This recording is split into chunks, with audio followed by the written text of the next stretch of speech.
Meditation is the way, but in the beginning, it's not enough for most of us.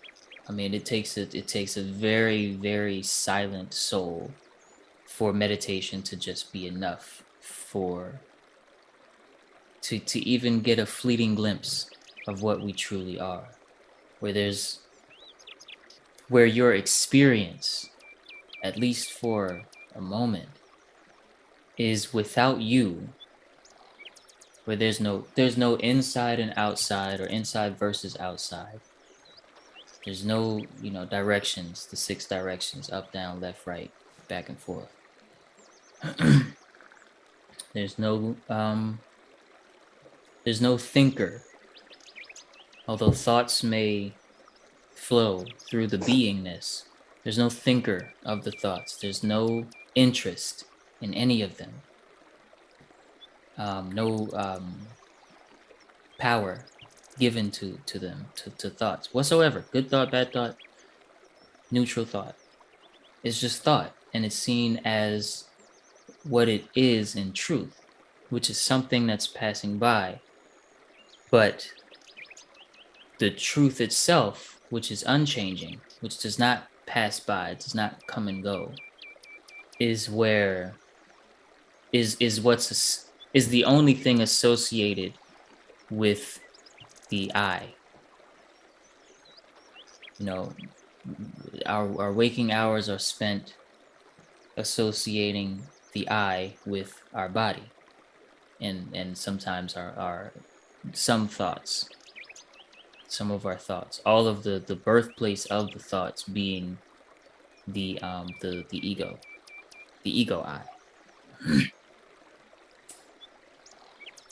And since the objective of these sessions is to essentially awaken to something beyond the ego I, something beyond the body,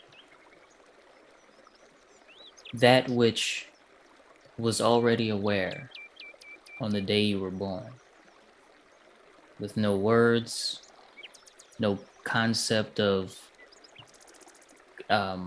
associating things, just life. And this life, a life that was not turned on, it was already on, it was already there. The moment that you came to be, you could say. And even beforehand, as meditation has revealed to Mumum at least a glimpse of what it was like in the womb. So before you were even born, already here, already aware, already love, if I remember correctly.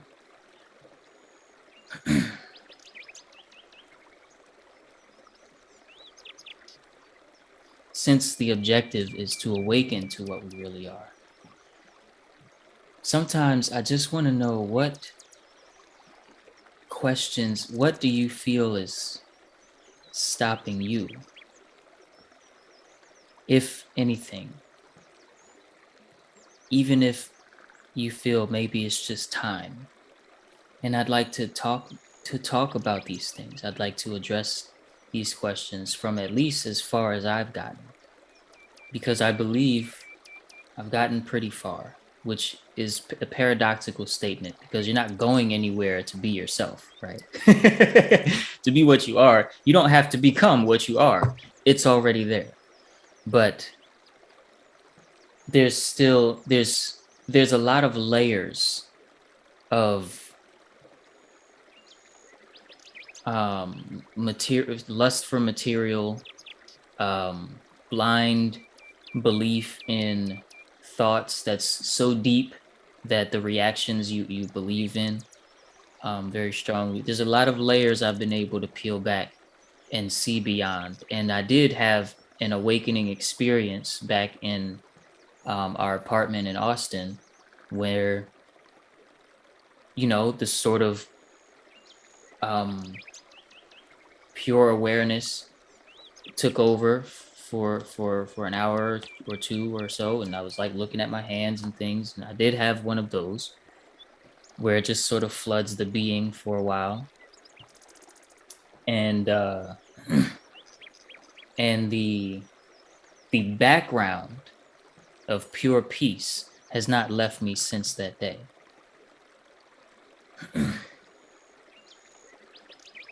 And so again, I feel, since then I have been able to peel back a lot of layers. And for anyone that's known me for a long time, especially if you've known me, per se before I met Tensi, uh, there's been a lot of calming down over here. There's been a lot of compassion for self and others that has arisen in this vessel. Yet what I am essentially has made no change, and there are a lot of good qualities that have remained here. So, and this is not to brag, of course, not to brag or anything. This is just me sort of talking through. I think I've gotten pretty far where I'm confident in and trying to answer any questions, any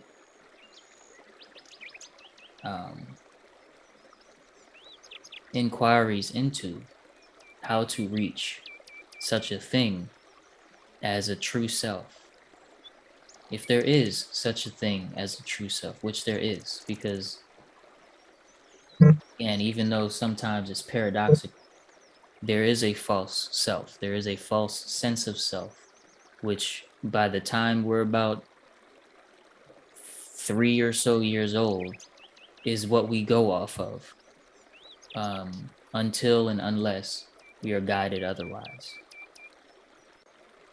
And it's necessary. I mean, it's necessary. You can't awaken unless you fall asleep. You know, you can't know the true joy in victory if you've never lost.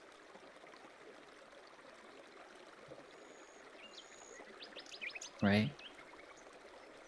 You don't know healing unless you've been wounded.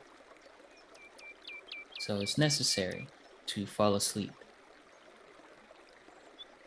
And for that very reason, it's necessary to wake up.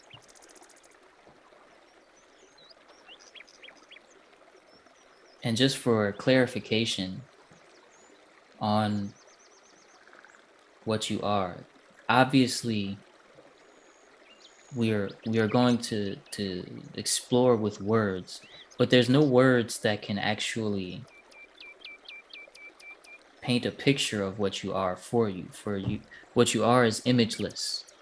There's no image, there's no description that could make it clear, because the seer, the seen, and the act of seeing, the active perception of seeing, all three are essentially watched by what you really are. And so if the seer himself is seen, the ego, the I, the feeling I, right, the one you can feel, then what are you really? And this question I'd like to deal with today.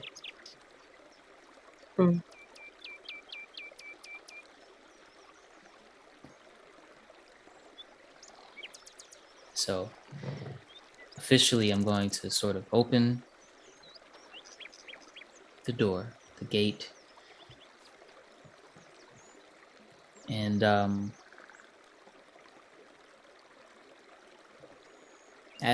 ask away anything.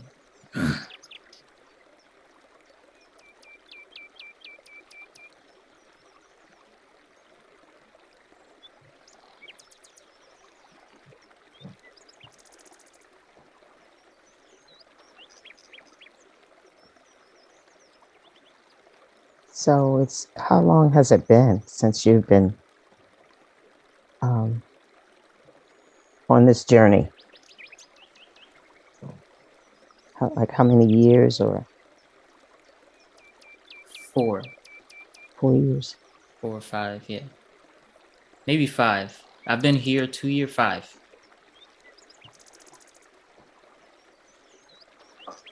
Yeah. I don't know what month it was, but I was laying or sitting in our bedroom, and listening to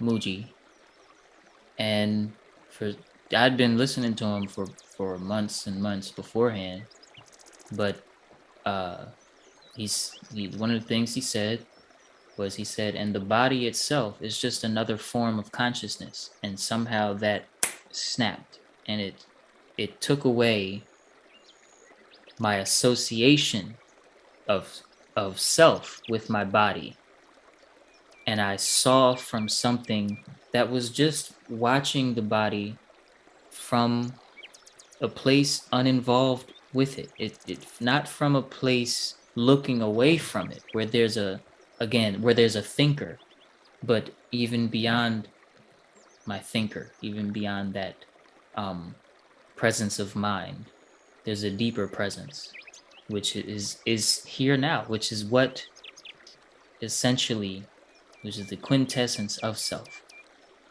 But before that, I had not, discounting that I got here like that. But once the personality, and I started thinking thoughts for myself, things like that, and then I turned into a person, for simplification reasons.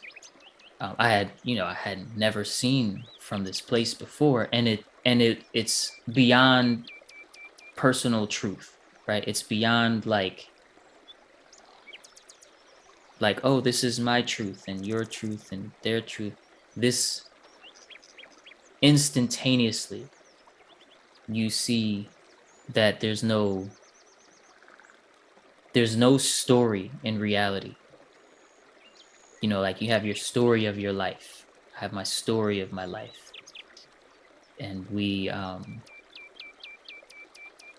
put so much value in little pieces of our incomplete story of my life and your life and the me and the you and the world and the cosmos, and all of these different comparisons that we use to tell stories. There's no story whatsoever. There is only now. But to the person, there is only now, there's no story. Sounds like bad news. Sounds like, well, I don't want to just chuck away my story. It's not about chucking away the story. It's just about not being confused. And so yeah, so again, I don't remember like what month it was or anything. I've never been good with dates and things, once a couple years pass, I have no idea. But it was around 2016ish, 2017, maybe late 2016, or early 2017, and I heard the words, and the body itself is just another form of consciousness, and it dawned on me, and I got excited. I started talking to Tensi, and I was like, do you see, like, and lasted for a few hours, but the peace never left, even during, and then so years later, right, I get suicidal in the whole thing. Well, the peace was there even through that, and probably the reason why I'm still here. But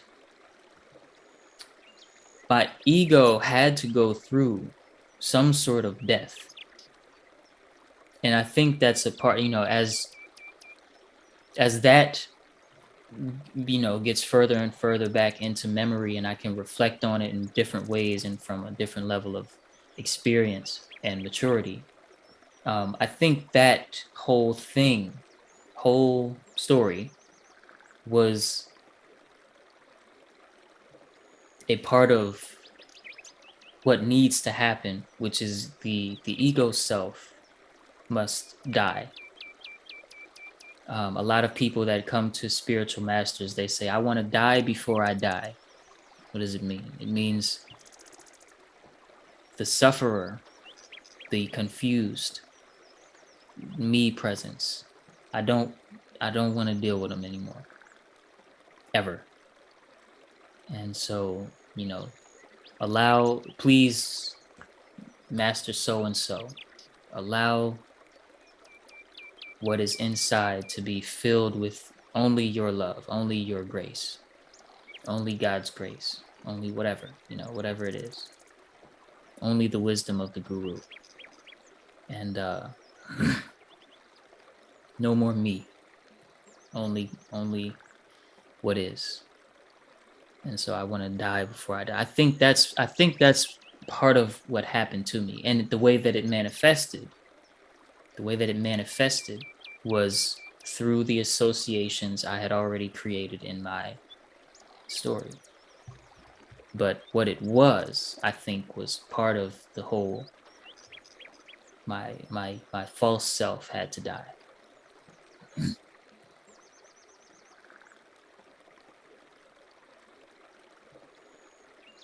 So did you, I guess once this awareness came, did you pretty much like eat, sleep, and drink what the new you and Still do. Yes. okay. It well, not the new me, but because it's not a new you. That's the thing. It's the original you. Right? But the mind has trouble grasping that because it's like, well, it's not me now. It's not the me that I was 5 years ago. No. But it's the God self. And we, since we can't put God in a box, the mind can't grasp these words so easily. But since that day or that moment, and even beforehand, because it took eat, sleeping, and drinking true wisdom for this to happen, right? For this sudden awakening to have an open door to come into my being. I had to already be eat, sleeping, and drinking it to an extent. And so since then, the natural progression of my life has been centered around this inner sense of, not even sense of peace, because it's beyond the senses, it's beyond thought. It's just I'm just aware from this peace, right? We're gonna say, where are you seeing from in meditation? Peace is always the answer, but it's not, if you say peace, if you say a word in your mind, you create a picture. So so don't do that. But this peace, I'm aware from, and so therefore, yes, the entire rest of the story, including right now, is from this inner knowing, this deep inner knowingness.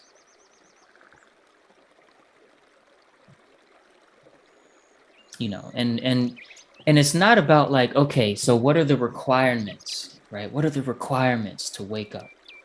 Because the mind will easily go there and say, okay, here's all I have to do. 1, 2, 3, 4, bam. And I know, and then if I do that, because what that's going to cause, if we take that route, is you'll do 1, 2, 3, 4, and 5, and you'll do them the right way, and you won't feel any different. Because again, you already are the pure awareness self. You already are the unlimited, infinite God self.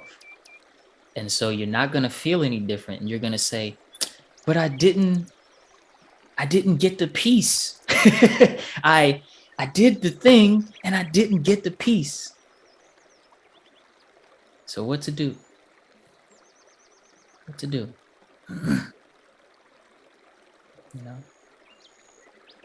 I'll leave that part to you for now.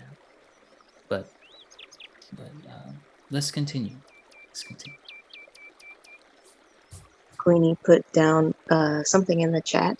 A question about duality. Thank you. Question about duality. Yeah, it is a great question. I feel like there is a separation between my self, true self, capital S, and my person. I feel like the person is out there acting and the self is observing. And then I get confused between passive and active with the physical world.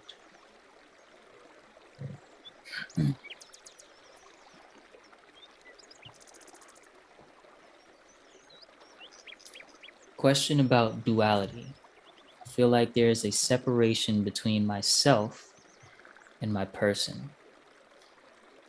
There's no separation in the sense that there is the true self and there is the person, and they are two different things. What's different is your operating system.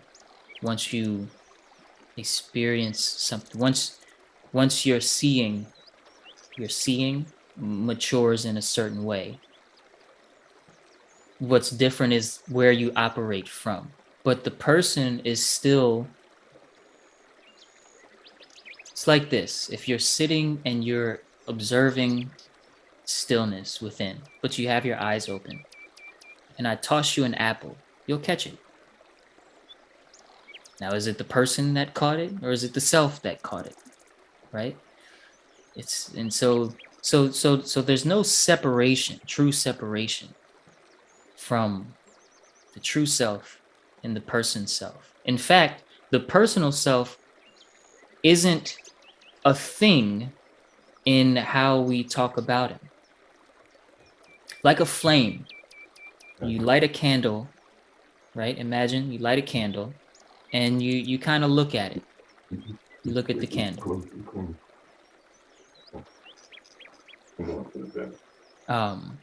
And you see this one sort of object that we call a flame. But what is that? It's a bunch of hot air flowing upwards, hot enough to blow. And the air is moving. It's not like a phone, like a phone. It's not a thing that's still. It's just air flowing. And and the air from right under it ignites, and the air and it glows for a while, and then it's not in the flame anymore. And so it's this continuous thing. Same thing, you look at a river. We talk about it like it's an object thing, right? River. One word, still, river.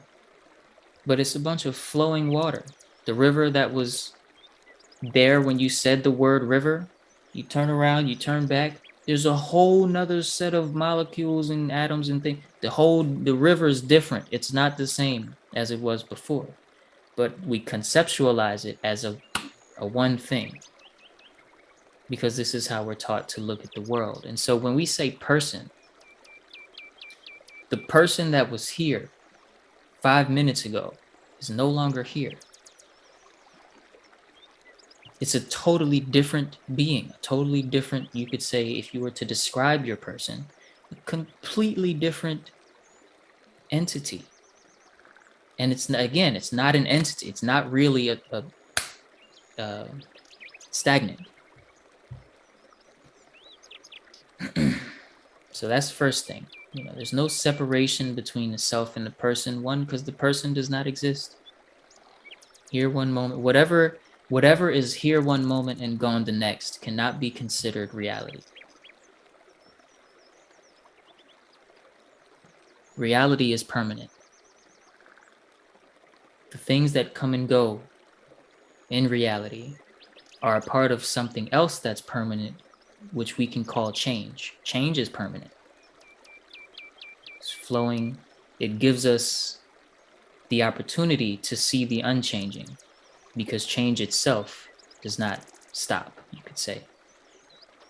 Right? Like the river flowing, like the thoughts moving, like our moods changing, emotions, the flame or the air of the flame gives us opportunity to see, you could say, or to know You can't see it. To know the unchanging, which is the self or God or pure awareness and or pure intelligence. If that gives more of a, for you.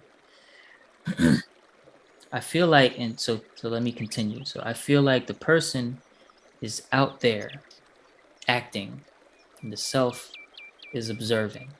The self is acting too. The self.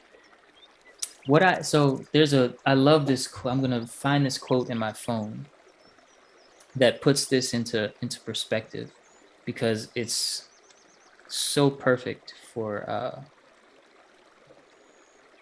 this part.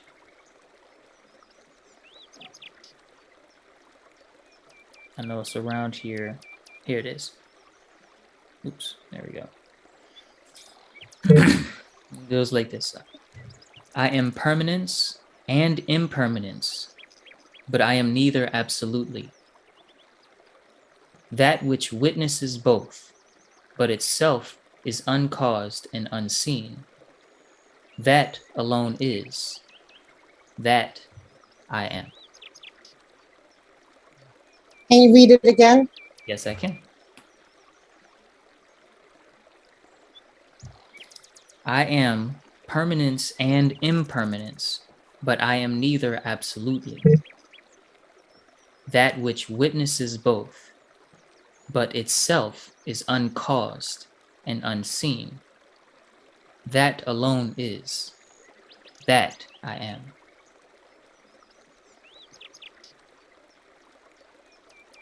So when we speak of the witness, the observer, in the beginning, you can't help but create a picture of a witnesser, an observer, a seer. You can't help it, and it's okay. I couldn't help it. You can't help it. It's how we're programmed. Okay?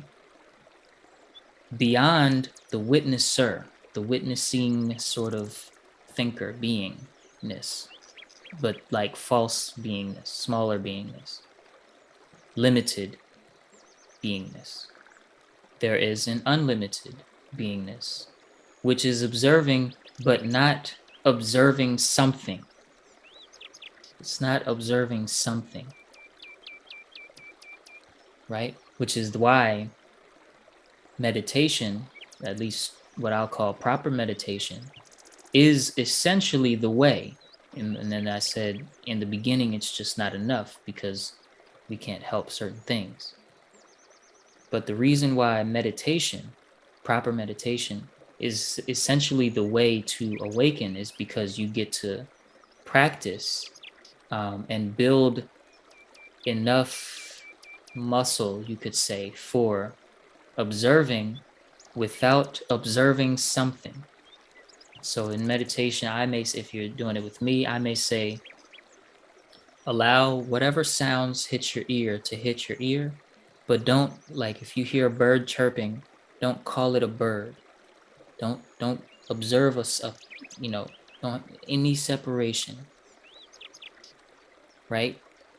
Let the sounds that hit your ear land on the same place that the sensations that arise suddenly in your body land on. Let them land on the same surface, right? Watching a movie,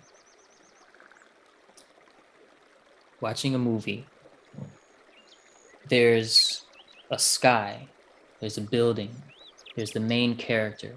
There are the main character's words and actions. There's a fire, there's wind that you can, hear. Can't see wind, but you can hear and you can see its effects. You can see their clothes moving, things like that. And it's all happening on a screen. You get to be the screen in proper meditation. Just a little metaphor. You get to be the screen, right? And when the movie's over, and the credits are done, everything in the movie is done, and you turn the screen, you turn the projection off. That is like deep sleep. Yet the screen is still there, just not projecting anything. And then you turn the next movie on, and you see something different on the same screen. What's that? That's like going from teenage to adult. Something different, same screen. Right? Or from yesterday to tomorrow. Or from yesterday to dream. And then, or from dream to today. Whatever it is. Different picture, same screen.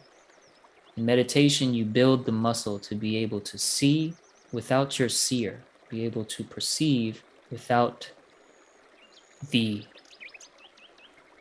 thought of what I am,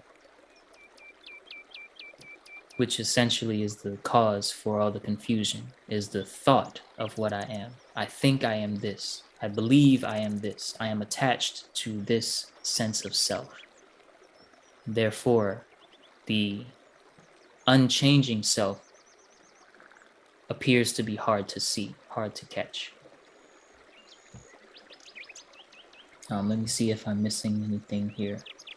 Then I get confused between being passive and active with the physical world. Yes, because for now, there's still a separation from the physical world and the spiritual world and the emotional world and the astral plane and all of these worlds and the afterlife and, you know.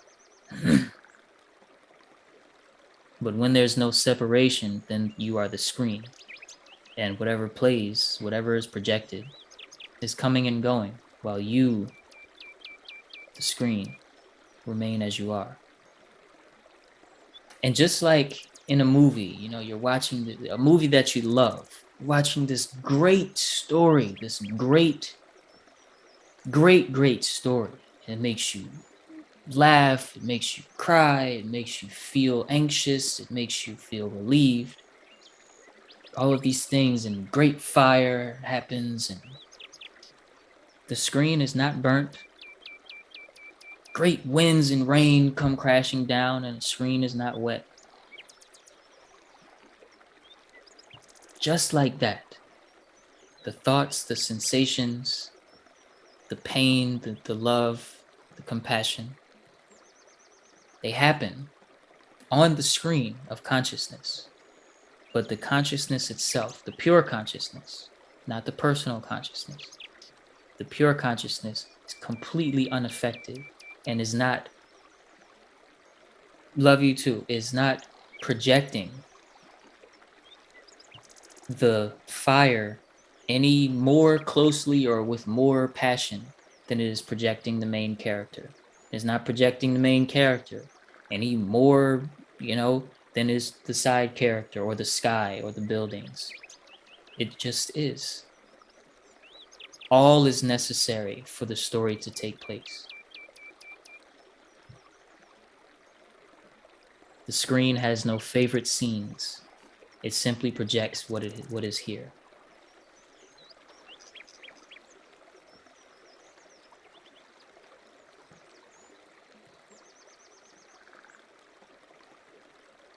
Something that I struggled with a long time on my journey was this idea of that there was this big separation between the me that had all these goals and this vision for my life, and that could not be reconciled with the self, the truth of what is, and being the screen and being aware, and that these two were opposed at odds, like me going towards my vision and me going towards anything in particular, anything in Yes. particular was in contradiction.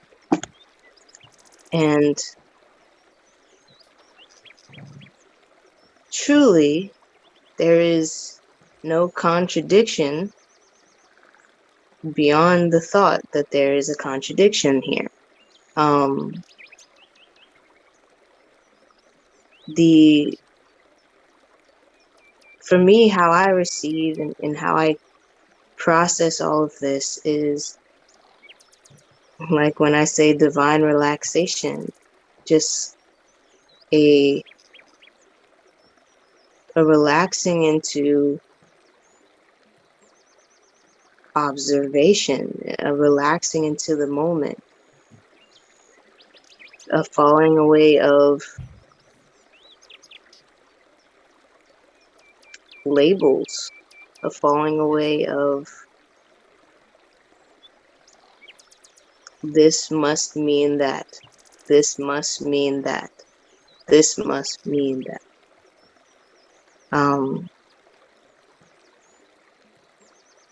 So for me,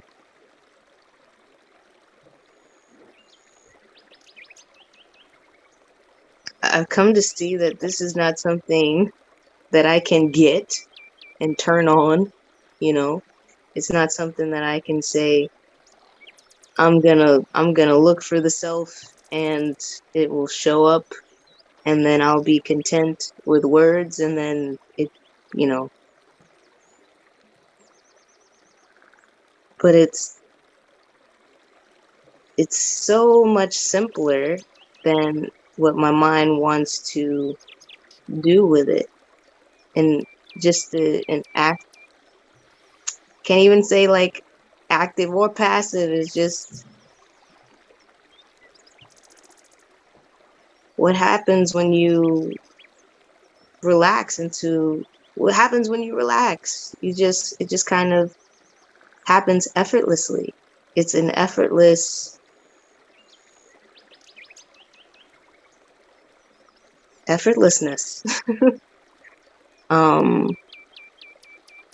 Where the I, the subject and the object, there is no difference. The subject and the object, there is no difference.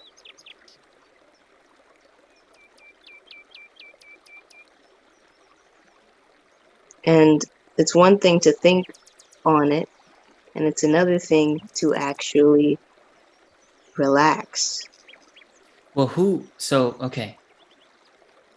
Thank you. Yes, truth. Who would be relaxing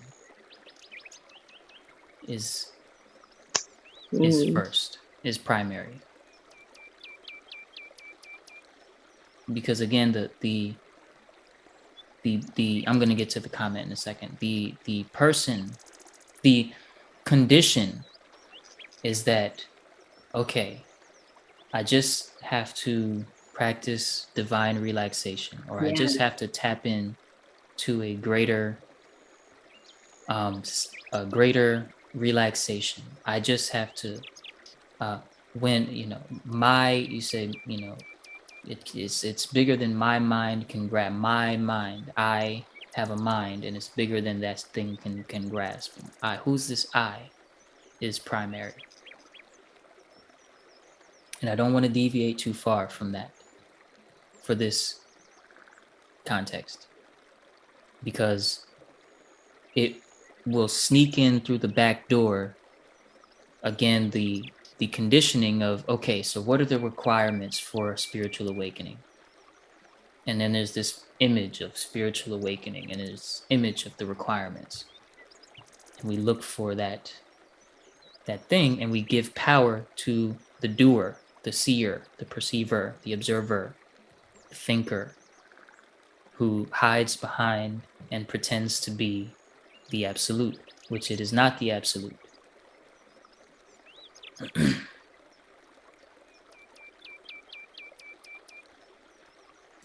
Let me see the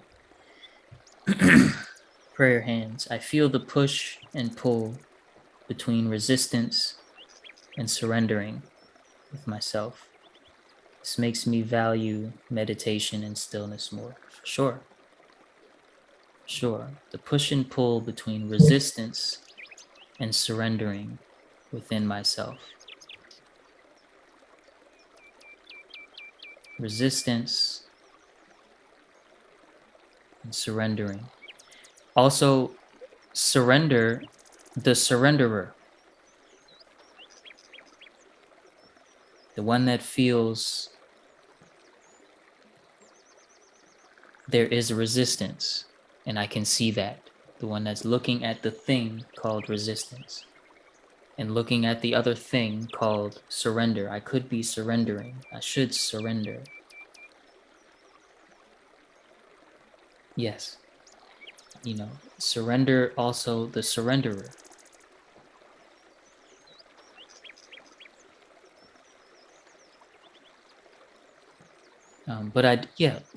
Okay. So in the back of my mind, you could say,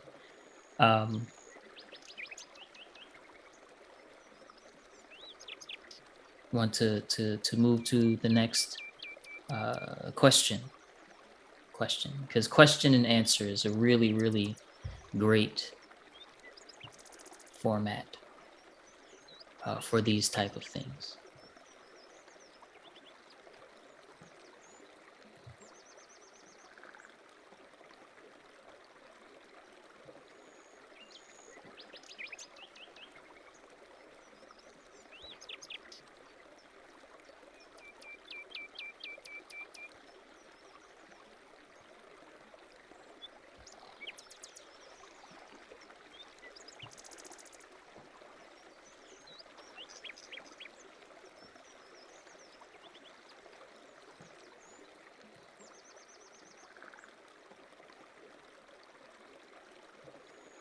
I feel like this journey of meditation has taken me down the path of self-reflection.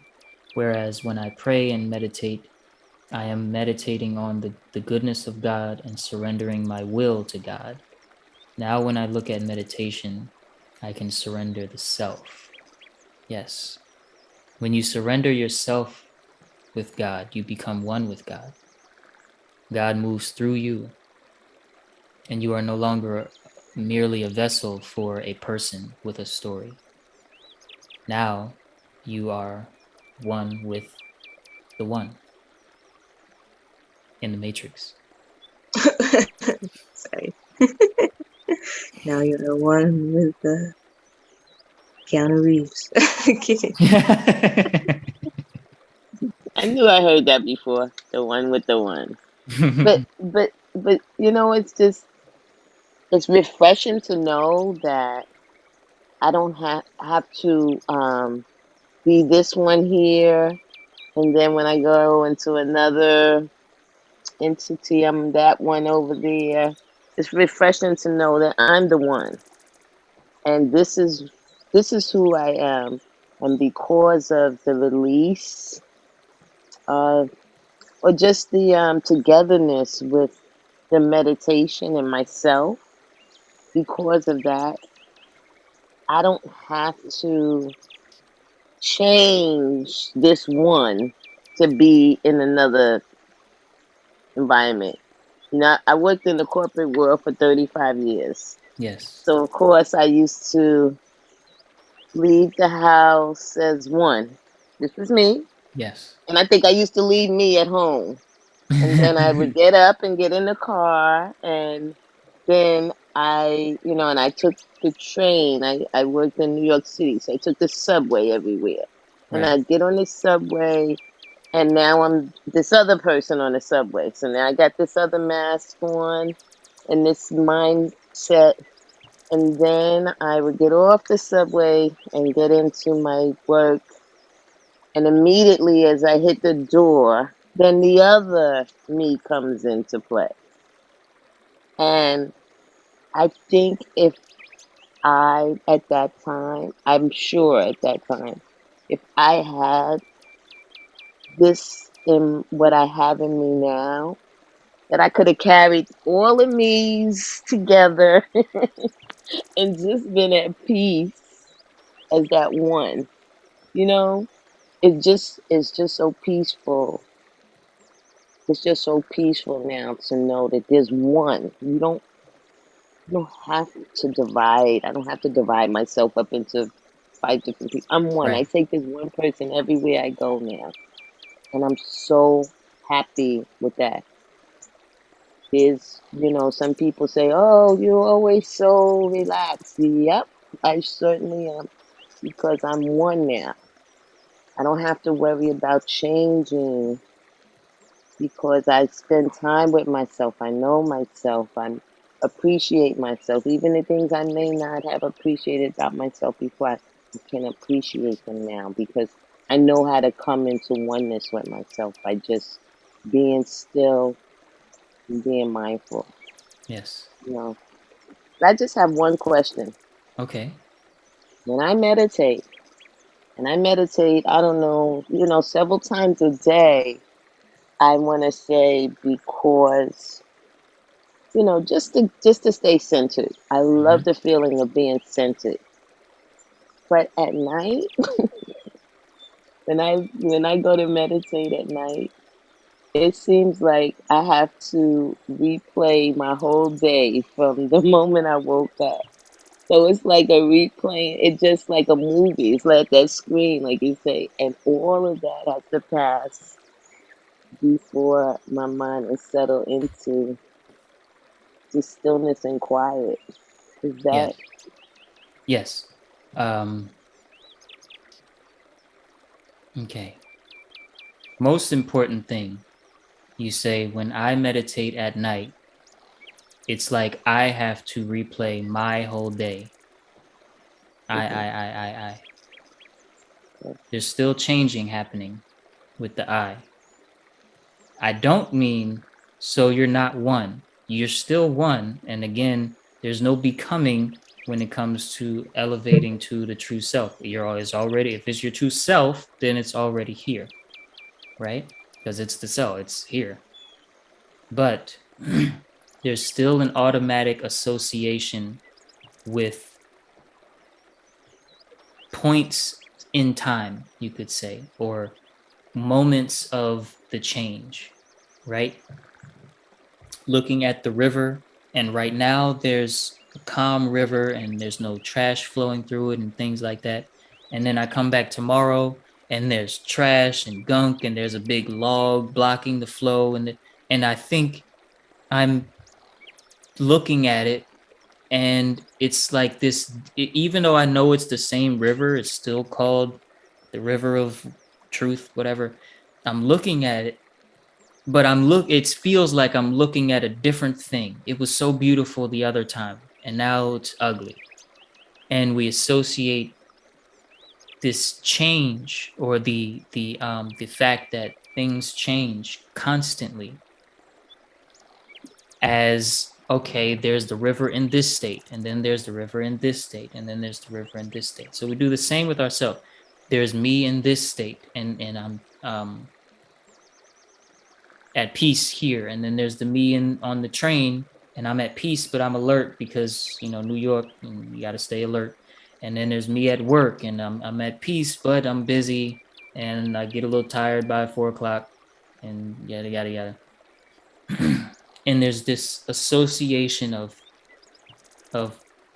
what I am is whatever I feel like right now, which this feel like is something projected on the screen. It is not the screen. The screen has no self description,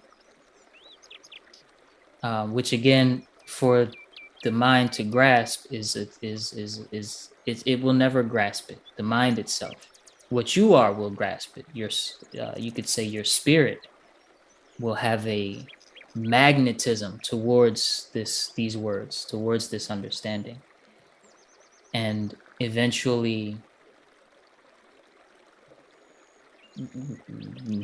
merge with it. But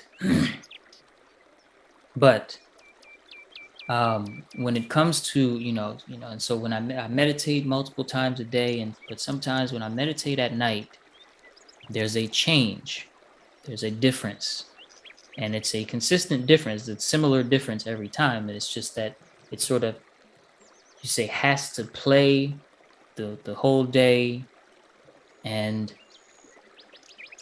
I'm gonna guess, you can correct me if I'm wrong here, and it makes me feel like it takes longer to settle into that truth. Is that what? Okay.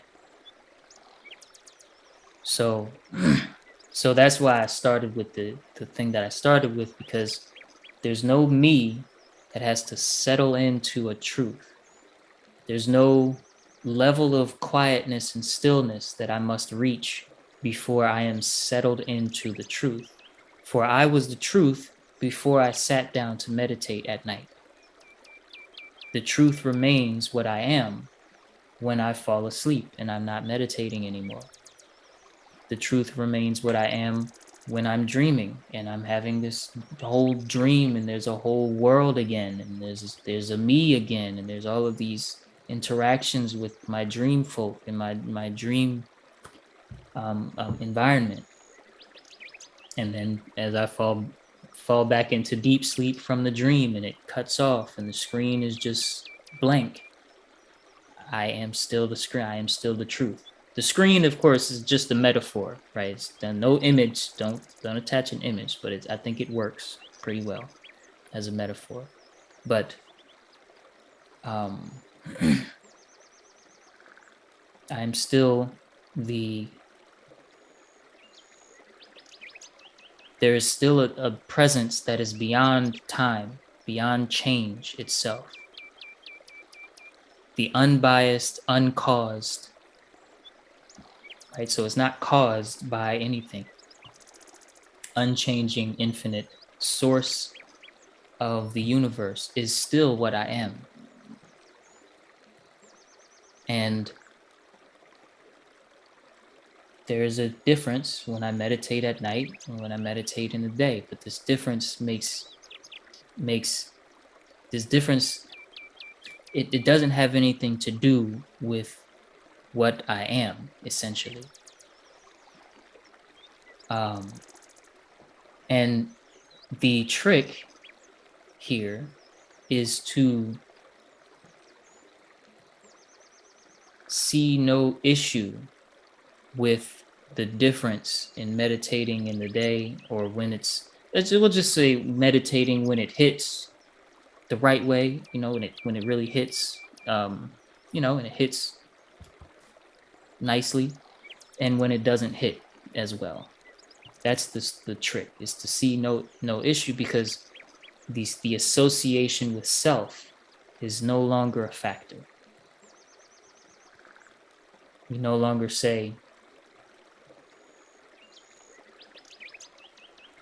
when I go to meditate at night, I witness these differences, right? Because when we talk about it, when we think about it, that means we give value to it in a certain kind of way. Whereas, again, the screen, right, and showing the movie, it shows the sky, it shows the character, it shows the side characters, it shows the what do they call it, extras. It shows the buildings, the windows, the fire, whatever it is, the water, the rain. And it doesn't show any of them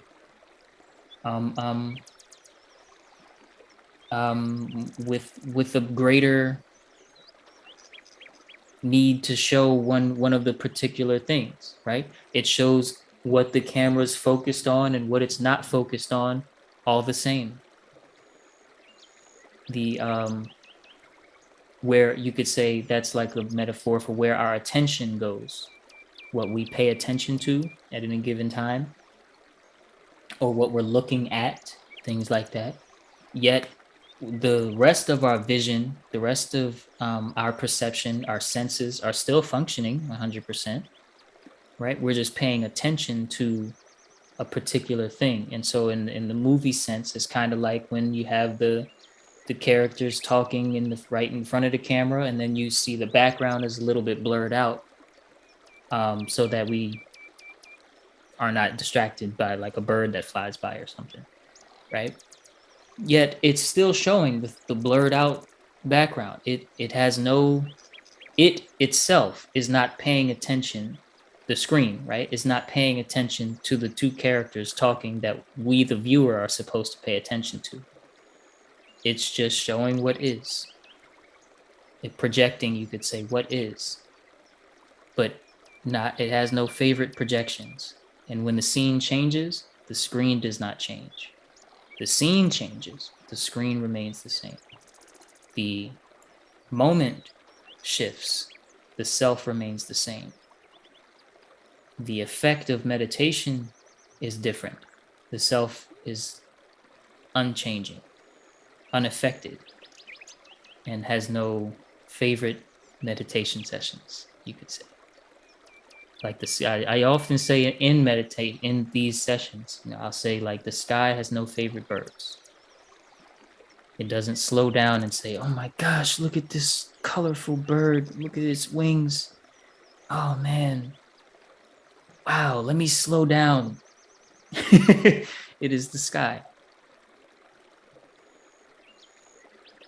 And I'll say, even the mighty sun comes and goes before the unchanging sky.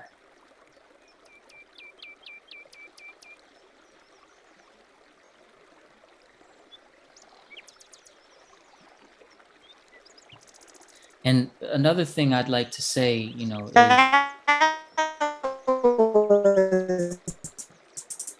You just sounded like a xylophone. Meaning. it's okay. She's already back on mute. So it's just the connection, the internet connection. We'll have to ask you what you said in a minute when you have a stable connection.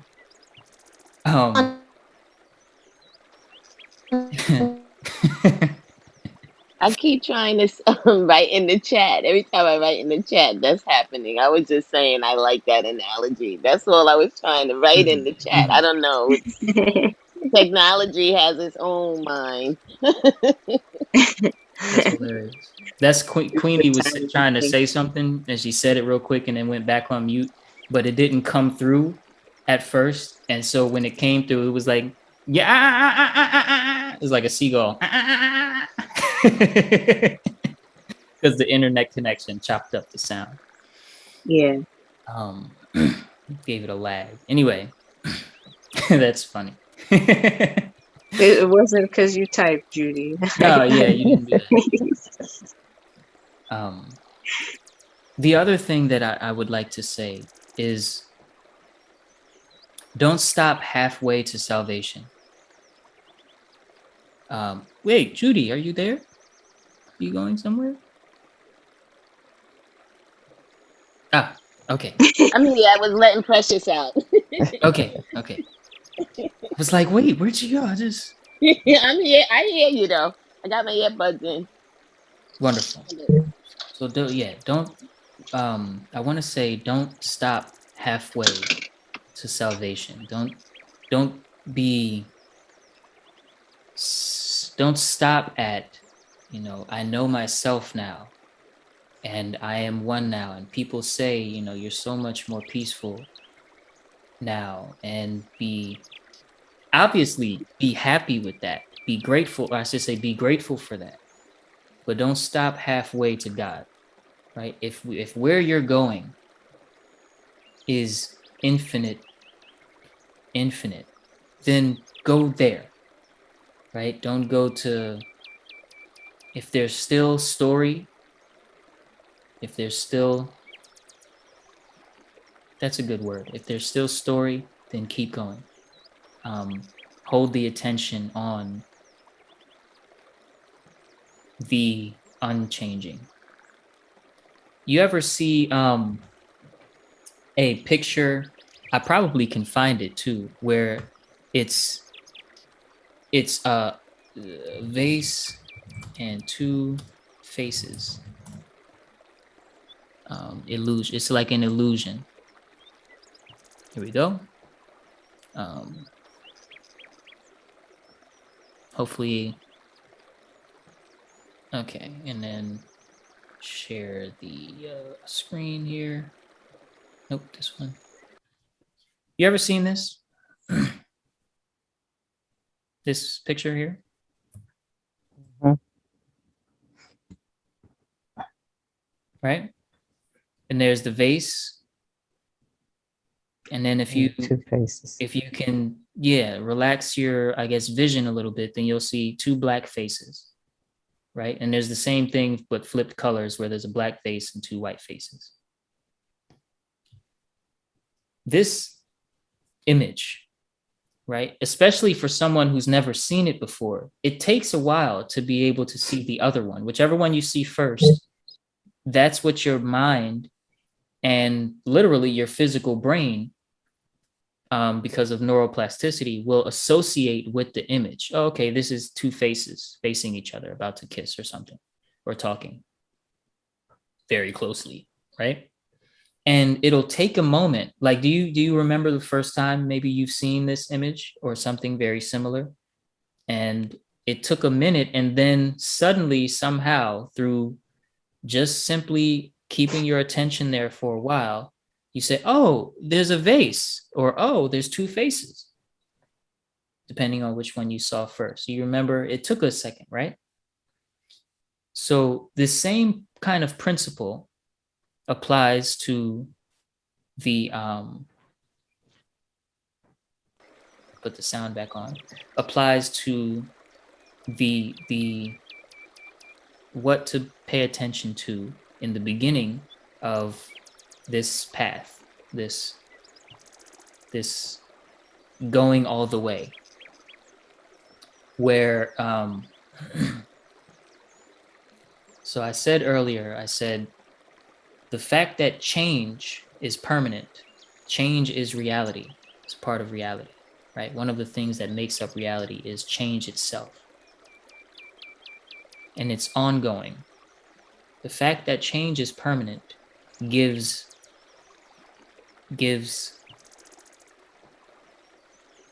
the mind, the ego, a chance to know the unchanging. And why is that? Because by giving attention to the question, can the perceiver be perceived? Or can the unchanging, the uncaused, be seen? Can that which is not moving and changing and following the sounds and feeling like it's becoming something different when the feelings start to arise and fall, and can the one that witnesses both inside and outside simultaneously, can that one be seen? Then what happens is we are able to, and we start to go beyond the vase, and we can see the two faces. We start to go into such, and the thing is, nothing changes about what you are. You don't change, but the attention and the alertness is able to shift somehow into seeing from, I'll call it, from your true place, from where you really are, and not from the person which is subject to a lot of confusion when it comes to the various feelings and moods and thoughts that we experience on the inside, as well as the happenings in our environment and in our home and things like that, and our interactions.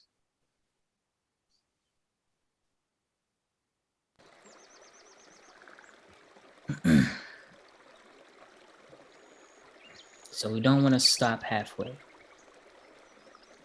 We want to keep going until there is no me left to either keep going or stop. When myself is fully surrendered to the higher self, then there is no keep going. There's just what is, right? Because you can't, if you're not there, you can't stop.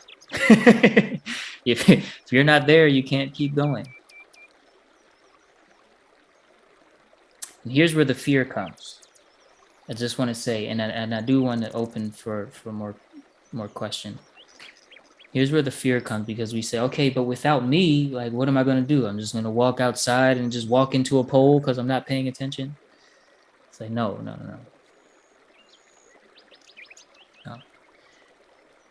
that again gives belief to the notion that there is the true self and the false self, and I am the false self, and I want to be the true self, and the true self doesn't have an I, and all of these complications. What you are is the true self. And so everything that is needed for this life, even in terms of career and life path and purpose, whatever this vessel is being prepared for in this life and in the human story, all of that still remains intact, and change continues to flow. It is just that within you, your frequency and your aura and your train of reaction and response is now operating from God itself, God herself, and not the little limited personal me that has only learned this much behavior and this much, from growing up and career and things. But the operating system itself is now expanded into infinity itself.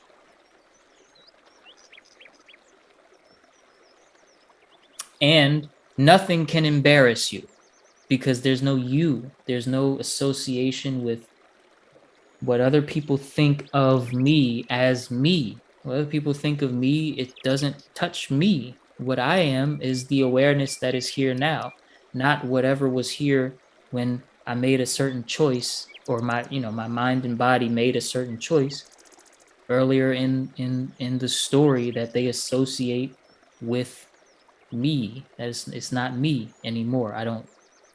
You don't hold me-ness against the story. There's no association with self.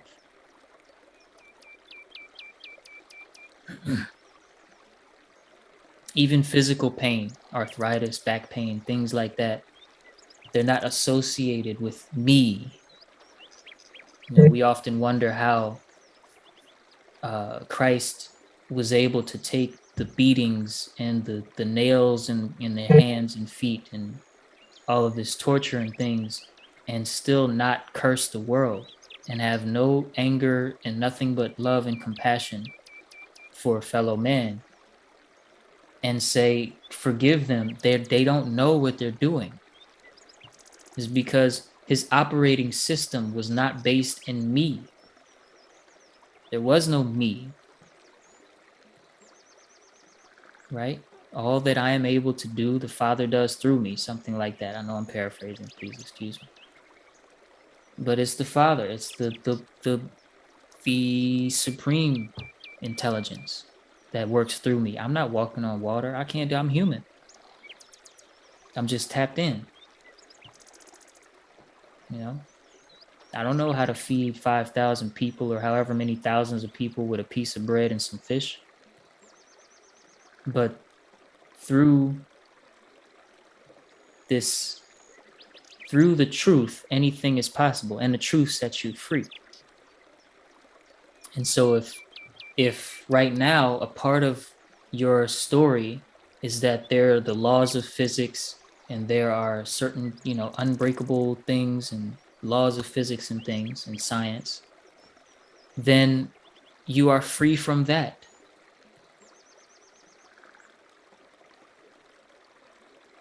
And that's like the juicy, right? That's juicy. It's juicy. That gets the mind excited. Like, what? I can fly? Yes. Yes, you can. It's possible. Will you? Who knows? Depends. Depends on how far you go. Just don't stop halfway.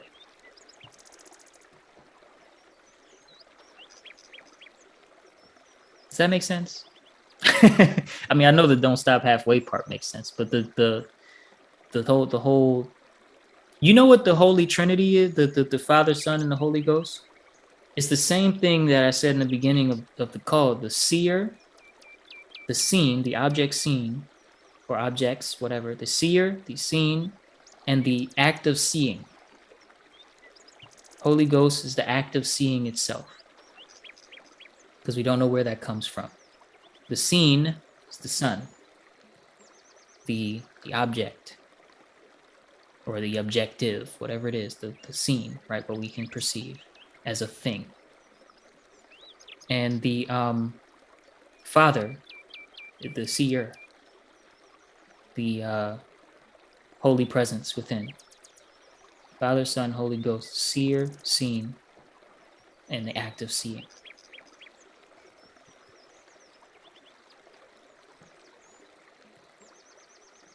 If you can catch that and know that yourself is the witness of all three, and allow that seed to grow, it is a matter of time before you and Christ are one. You and the Father are one, the same as Christ was. Krishna, Buddha, same thing.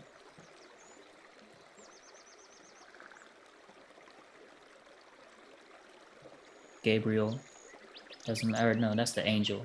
Who was the one? Well, Them people.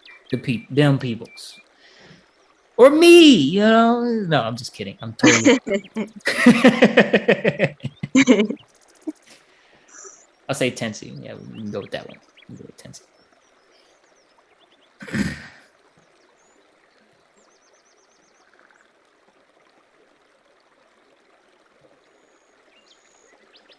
I think that everything that was discussed so far really ties into or well, it's really related to what Mom put in the chat, talking about Oh yeah, I emotion. forgot to. Yeah, go ahead. Sorry, keep going. Sorry. So it says, I tend to look for the emotion I feel when meditating, and when it's not there, I feel disconnected. Right. And that's like the same thing that we were talking about of, when the mind is busy, feeling like that's a condition that I have to relax in order to, before the understanding, the knowing, the connection happens. Like that there must be this condition of stuff in place before I am able to see that story begins to arise in me. It happens, and it happens, and all of the story begins to arise. Can you expand? Yes. Expand. Well, most important, when you notice that, right? Let's say hypothetically we were silent together in meditation now, and you notice something has been looking for something that exists in the past. And you say in your mind, I keep looking for, or even, where can I find the emotion, the real relaxation, or that real space that I found last time? Ask, who is the I?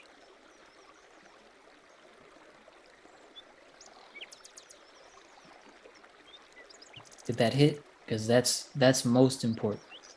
You ask, who is the I I'm seeking to serve, and are they permanent?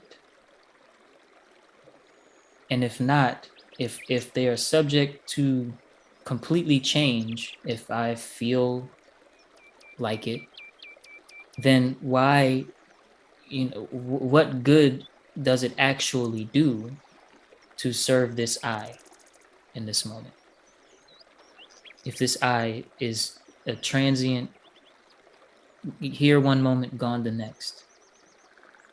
The I itself, so the culmination of personal feeling, of inside, there's an inside of me, and then there's an outside world.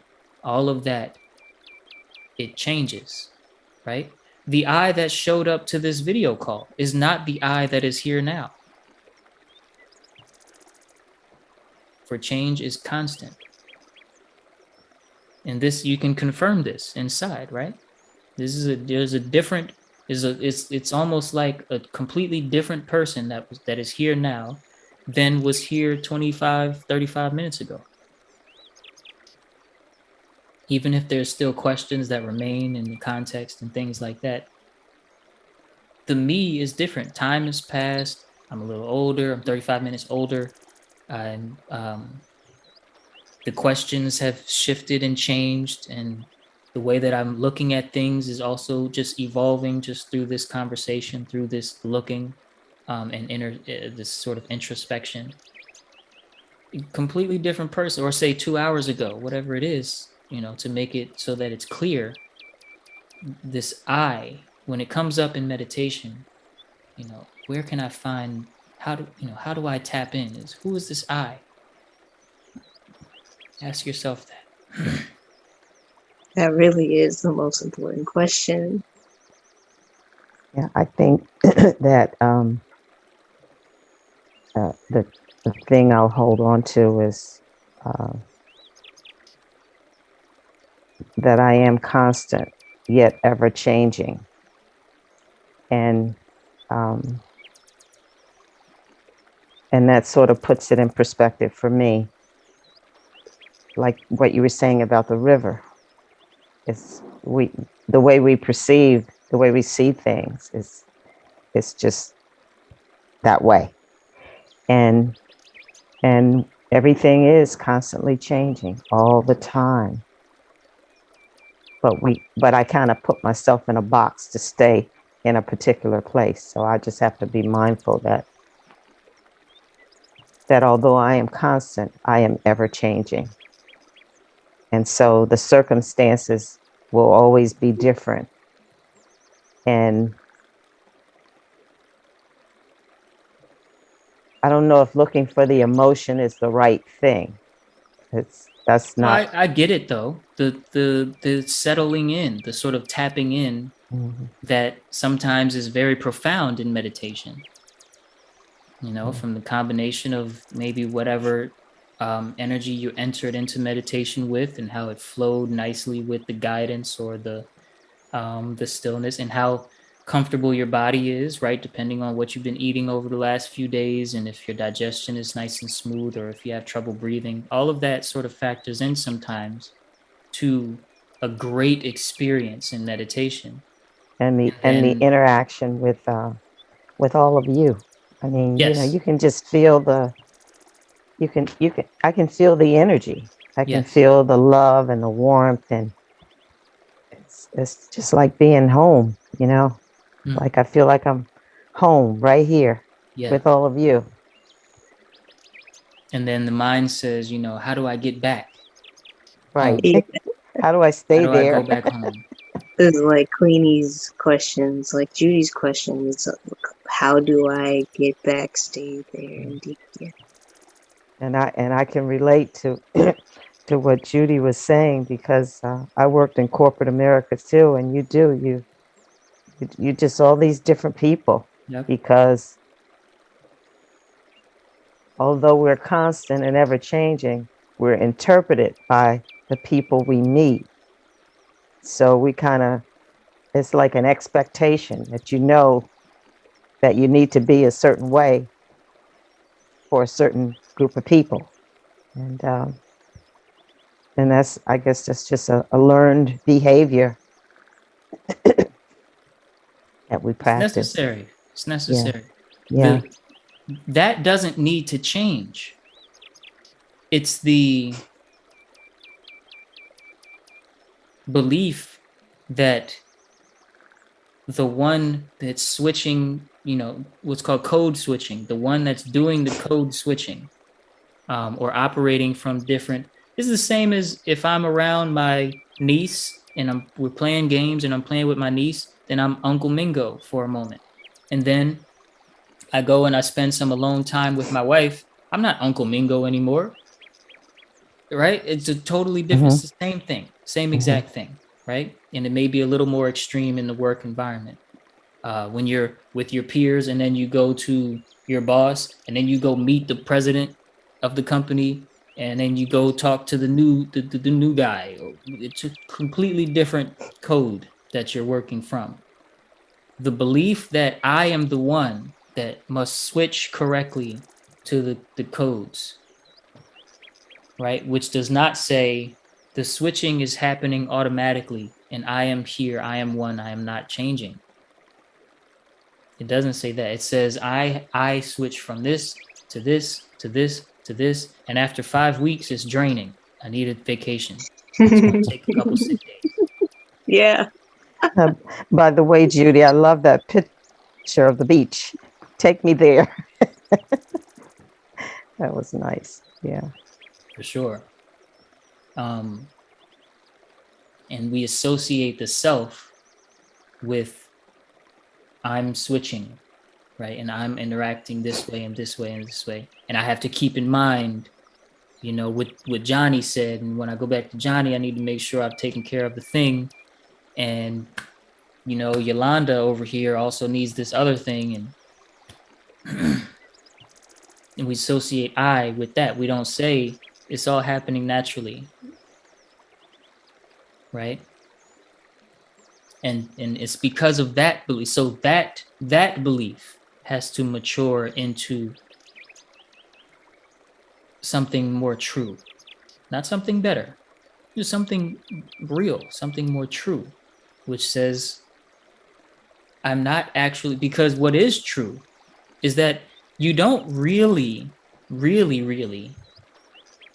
know what you're doing when you switch, when you code switch, when you go from being on the train to being in the office to being at home to being on your bike through the neighborhood. Yes, a switch happens because there's different environments require different responses and demeanors, right? But that switch, you don't really know how to do it. You just do it automatically, right? It's the same thing with learning how to do anything, like how you learned how to ride a bike in the first place. You scraped your knee for 2 weeks and then you got it. And you have no idea how it happened. It just worked. Your body adjusted to balancing itself differently from walking and running and crawling, for that matter. The balance, it got it. And you had nothing to do with you turning on a certain kind of balance or you concentrating really hard. It had nothing to do with that. That may have happened because certain things, but it had nothing to do with all of that. You just got it one day. And if you were to try to put it into exact words that a third grader could understand, you could never do it. Which is why I adore the example of, I say, open and close your hand. And I have everybody do that. And then I say, now, how are you doing that? And it's like, well, damn, I don't know. That's right. I'm not. I'm not doing that, but it's happening. And I Yeah. feel like there's a me that can do it and stop doing it when I want to. You know, so, you know, as long as certain medical conditions aren't present in the brain, I can do it and then I can stop and then I can do it again and I can, but I don't know how I'm doing. And the crazy thing, can't science explain? I'm getting into that right now. The crazy thing is, a physiologist can't explain how they do it any better than you, even though they can say that the electricity is doing certain things and the nerves are doing certain things and the muscles are doing certain things in response to the stimulation to the brain that's doing certain things biochemically. They can explain what happens first, second, third in response to the intelligence, but they cannot tell you any better than you can how they make it happen. Any better than I can. I can't tell you. I don't know how. Right? It just gives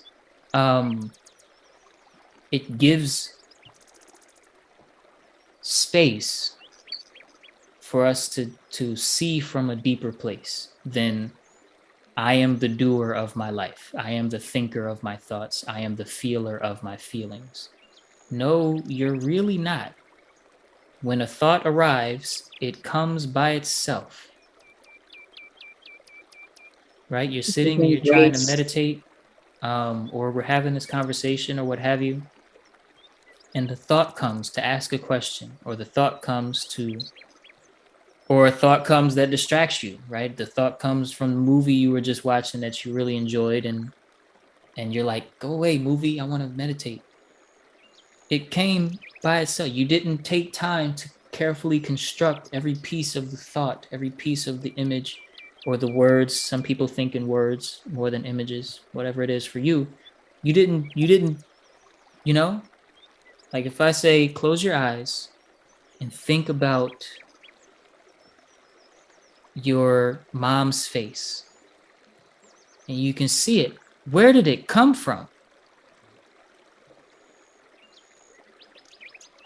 And so the same, the feeling I, when that is seen and you are able to follow because it's going to change. It's going to go away just like every other thought. When you can follow I back to its source, you will awaken. And this is the whole point of meditation, is following the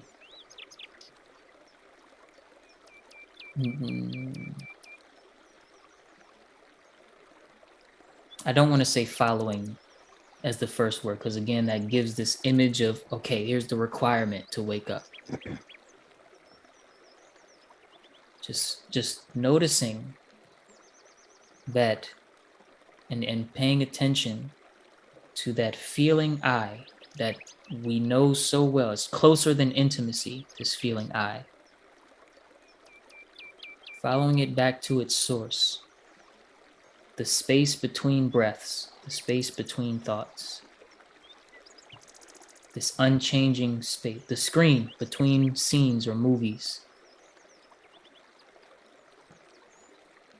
As it is. Right? Can you see do you guys have a screen near you? Yeah, I know you have your phone screen, your phone or laptop screen. There's a screen, right? Here, and here's all of these changes that is happening. There's colors, there's sounds, words, all of these things on the screen. If you were to turn the screen off, there'd be nothing on the screen, but the screen itself has not changed. And then you turn the screen back on and you go to Facebook. There's something completely different on the screen, but the screen itself has not changed. You close your browser and there's the desktop hasn't changed, right? Or the home screen on your phone. The screen itself has not changed. You turn your phone off for the night. The screen itself has not changed. It is simply here. The self is simply here. No matter what feelings, no matter what thoughts happen on the inside, no matter what events, no matter what words happen in the environment, no matter even what reactions and big sort of explosive things happen both inside and outside at the same time. The screen of consciousness does not change. And this is the point. This is the aim. When the sages, the masters of the world, take a walk, they do not say, I am taking a walk. They have no I to speak of.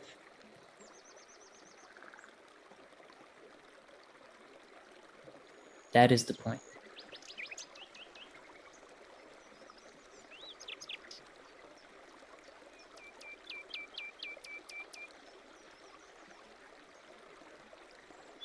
You said a second ago, what I'll keep with me, what I'll take away is that I am both Constant, yet ever changing. yet ever changing. Why take it away? Why not now? Wake up. Why not now? Why not now? Is go all the way right here. There's nothing wrong with the notion, of course. Nothing wrong at all. In fact, it's a very holy notion. But why stop and say, okay, I'll take this with me, I'll practice. All that is required is that the false belief that I am my I feeling need to be let go of and seen as just another thought in the ever-changing thoughts from the place that is unfazed, unchanging, and uncaused, unborn, imperishable. This place, this stillness within, or I like to call it pure awareness. Why is that? Because pure awareness does not pay attention to one thing, to individual things. It is just aware. It's like the screen.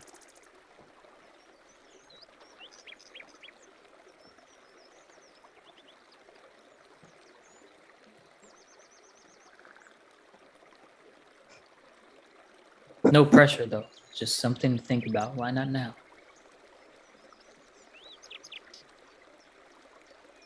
You already are the truth, after all. You don't have to become. This is the beauty of life. You don't have to become God to know God. You already are. Why would, how could you be separate?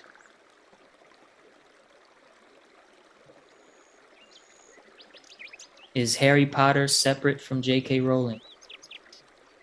No. Does Harry Potter think any thoughts? No. J.K. Rowling thinks the thoughts.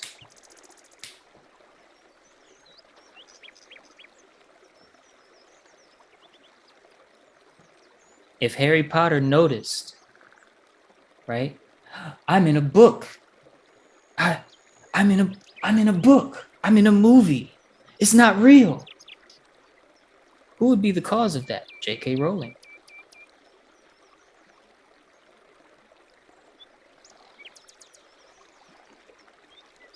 Can you catch it? Can you catch it? Mhm. Can you catch it?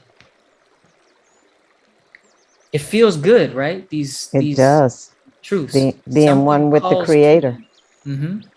Something magnetizes to this sort of calling to wake up, you could say, for simplicity reasons.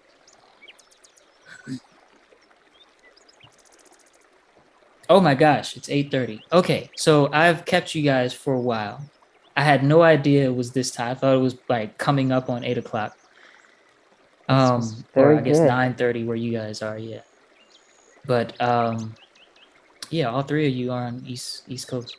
Judy, Mama, have you guys met yet? Y'all are in No. Delaware, man. Y'all are, And I know I got to come over for some popcorn. I'm looking at that machine. okay. Yes. Precious. I was thinking I have to go get some more. My Queenie said, grandchildren were here. I was looking at the I'm machine. sorry, Queenie said, I'm about to quit my job. Wait, hold up, Queenie. Hold up. No, not yet, not yet. Yeah. No. Queenie said, look, I'm going to go be a monk, okay? I'm going to go sit alone in the forest for a couple years. Forget y'all. That's what I said. That's when y'all not the self. Y'all not the self. Sit in the forest for a while. Yes. Slow down, Dude, Queenie. this Slow was down. wonderful. This was wonderful. I'm about to go now. This was great. I'll just It so you was. see here I at work. Thank you. It was Okay. wonderful. It was. Mwah. All Absolutely. right. See you all. Have a wonderful weekend. See you You next too. week. Thank you. Yes. You too. Okay. Too. Yes. I think this was well needed. Oh, yes.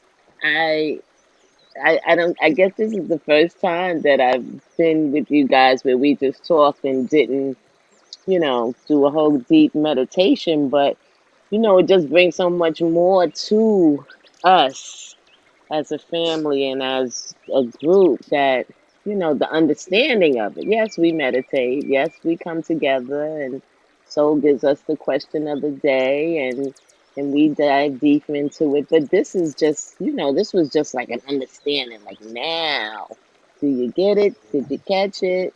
You know, this goes much deeper, for me, and I think that it's gonna make a difference. So now when I lay down at night and all of my day comes, I'm just gonna let it come. Come Oh, on. Pay it no extra attention. Pay Just no dream. extra attention because I be Well, like, that's why? real. Yeah. Yes. Because I'm always like, why now? I want to go to sleep. I don't want to recap my day. I've And already and journaled. and on top of pay it no extra attention, it may not happen that way. Hold Yeah. no expectation beforehand. Just see Okay. what it is. Just be the screen. Again, Just life be the takes care of same. life. And the truth sets you free from the laws of physics, from memory, from any of that. Yet it takes nothing away from you. It doesn't take your most precious memories. It doesn't take your material goods. It doesn't take, it just takes you. It takes you away. That's it. You That's can it. afford to lose that. Yeah. Yeah. I thank the spirit for leading you in this direction today. This Yes. was really Thank you. very Absolutely. powerful.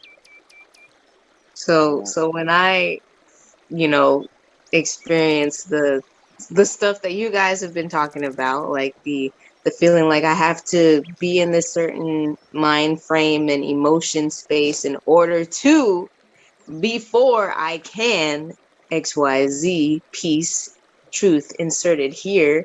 Mhm. These are these are like the discussions that we have often, and just to not even reset, but just see, just see. Yeah. And same thing when I get pissed off playing chess, Tensi, she's right there for me as well. You know, Yeah. I may have a bit more of a mastery of how to word things, but we're coming from the same operating system. You know, I don't want to get distracted again though from and just go back into thinking about human stories and things. Really sit with this. Allow this seed to grow. Mm. The screen, the J.K. Rowling. These are good. I'm Yes, serious.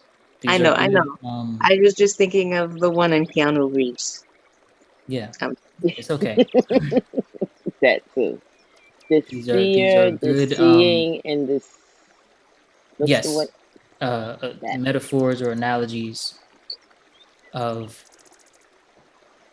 the book See, may be written already, but until the reader reads the book, the story does not happen.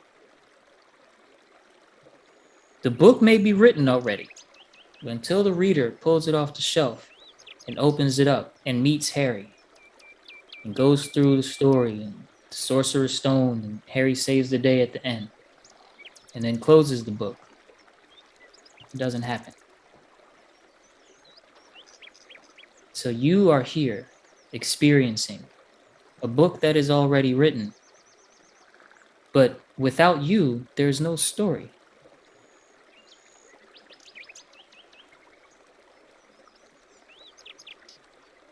Find the source. Find your J.K. Rowling, your self.